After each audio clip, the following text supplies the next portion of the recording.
E aí, moçada, tudo certo? Beleza? Legal estar aqui com vocês mais uma vez para a gente falar de Grêmio, uma semana importante, uma semana de estreia em Copa do Brasil, semana também que antecede o início das semifinais do Campeonato Gaúcho, e o Grêmio com boas notícias sim, mas também com alguns sinais de alerta ligados. Vamos falar sobre isso?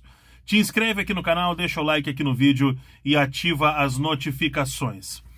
Bom, moçada, eu quero começar falando sobre o que deu certo e o que não deu certo, né, no último final de semana, quando o Grêmio venceu o Ipiranga lá em Erechim, uma vitória importantíssima do Grêmio com o gol do Monsalve, vencendo o Ipiranga. Chamei de importantíssima porque dá moral para o grupo, que está começando agora, dá moral para os jogadores que não são titulares e que tiveram que lá dar a resposta, e também fez com que a direção do Grêmio acordasse um pouco e fosse para os microfones, como fez o Guto Peixoto ao final do jogo. Tem que cuidar com a questão do condicionamento à arbitragem. E o Grêmio mostrou que sim, que está atento às questões de arbitragem. O Grêmio estava muito silencioso, deixando o Inter falar sozinho. Agora o Grêmio está. Até porque a arbitragem do Francisco Dias, lá no jogo do Grêmio contra o Ipiranga, ela foi absolutamente trágica. Francisco Dias já tinha errado no jogo do Juventude contra o Avenida. Ele deu um pênalti completamente inexistente pro Avenida. E depois ele acabou, nesse jogo, acabou expulsando o João Lucas de uma maneira absurda. Foi absurda a expulsão do João Lucas. Mas isso é assunto, né, agora que a direção do Grêmio acordou, parece, e resolveu também se manifestar com relação a isso. Bom, mas coisas boas aconteceram nesse jogo. Camilo foi uma delas. Porque se esperava do Camilo exatamente o que ele apresentou no primeiro jogo. Um jogador que desse uma consistência no meio-campo, que desse antecipação, que conseguisse chegar para o combate e que fosse o jogador que ajudasse a crescer o meio-campo do Grêmio, e ele conseguiu fazer isso. Nesse jogo contra o Ipiranga ele apresentou-se, né? Então ele mostrou que ele é melhor que o Dodi e é um jogador que vai conseguir dar essa resposta e chega para isso. Vai chegando no Grêmio para isso, então, o Camilo. A primeira apresentação foi muito boa por parte do Camilo.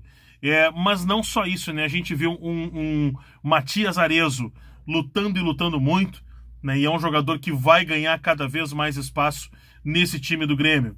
Monsalve se firmando sempre. É um campeonato gaúcho muito bom que vem fazendo o Monsalve.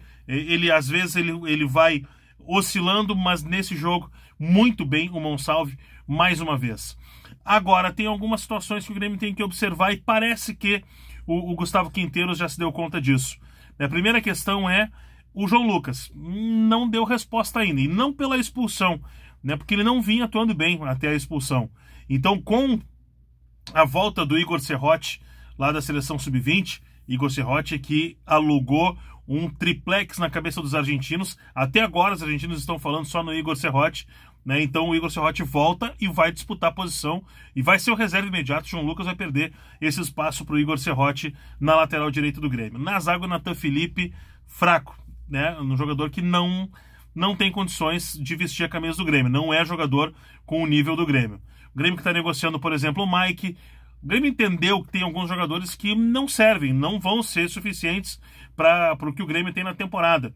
E coloca o PP também numa situação como essa. O PP saiu machucado e mesmo antes de sair machucado ele não vinha jogando bem. Bom, agora o Grêmio então foca na Copa do Brasil primeiro. Esse confronto lá em Roraima, lá em Boa Vista, vai atravessar o país, sai aqui do sul para o norte para enfrentar o Boa Vista. Não tem mais aquela vantagem de empate, tem que vencer o jogo para classificar. Se empatar, vai para os pênaltis. Mas o lado positivo é que o Grêmio tem todos os reforços à disposição. Tá todo mundo inscrito, tá todo mundo regularizado, todos os reforços, então, à disposição. Então, opções o Gustavo Quinteiros tem aos montes. Então, ele já preservou um time considerado titular do final de semana, botou um time alternativo lá em Erechim e agora, então, ele vai com essa força máxima para esse confronto em Roraima. Vai enfrentar uma viagem desgastante, por mais que seja de voo fretado, é uma viagem longa, muito tempo dentro do avião é desgastante sim, então vai enfrentar isso, vai enfrentar uma condição de um gramado que não é das melhores, um estádio pequeno, mas acanhado como são os estádios do Campeonato Gaúcho, isso o Grêmio já conheceu, e vai pegar um adversário aí que está empolgado, né, para enfrentar o Grêmio. Tanto é que o presidente, né, da equipe do São Raimundo, o Sérgio Caranguejo, ele não aceitou propostas para vender o mando de campo porque valorizou o torcedor, que vai lotar o estádio. Quase 5 mil torcedores vai lotar o estádio para enfrentar o Grêmio. Então, é um desafio interessante que o Grêmio tem pela frente na Copa do Brasil. E a gente vai falar mais sobre esse desafio aí nos próximos conteúdos. E por isso eu te convido, né, a estar comigo aqui no canal. Te inscreve aqui no canal, deixa o like aqui no vídeo e ativa as notificações. Muito obrigado pela companhia, uma boa semana a todos e até o próximo vídeo.